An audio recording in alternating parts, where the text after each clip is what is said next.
네, 가족 가운데 치매 환자가 있으면 사실상 그 가정 전체가 심각한 위험에 빠집니다. 치매 환자를 간호하는 데 드는 경제적, 정신적 고통이 크지만 사회적 지원책은 여전히 부족합니다. 조태현 기자가 보도합니다.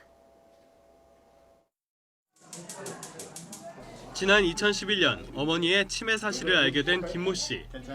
3년 남짓한 기간이었지만 치매 어르신을 모시느라 집안 사정이 어렵게 됐습니다. 그나마 지난 7월부터 노인 장기 요양에 경증 치매 환자도 포함되면서 상황이 나아졌습니다. 이렇게 중환보호센터가 이렇게 있으니까 낮에는 계시고 또 저녁에는 오시고 그러니까는 낮에는 내 볼일 볼 수도 있고 오히려 한 3년 전보다 더 건강해지셨어요. 김 씨만의 일은 아닙니다. 치매 노인이 있는 가정에서는 예외 없이 겪는 일상적인 어려움입니다.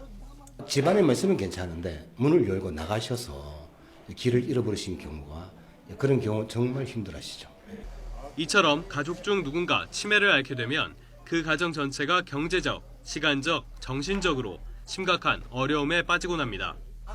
치매 환자 한 명에 드는 의료비와 간병비 등 1년 비용은 2,030만 원 수준. 보호자의 27%는 환자를 보기 위해 하던 일을 그만둬야 하고 51%는 일하는 시간을 줄여야 하는 실정입니다. 갈수록 치매 환자가 늘어나면서 정부도 대책 마련에 노력하고 있습니다. 노인 장기 요양 확대에 이어 다음 달부터는 치매약에 대한 보험도 일부 확대합니다.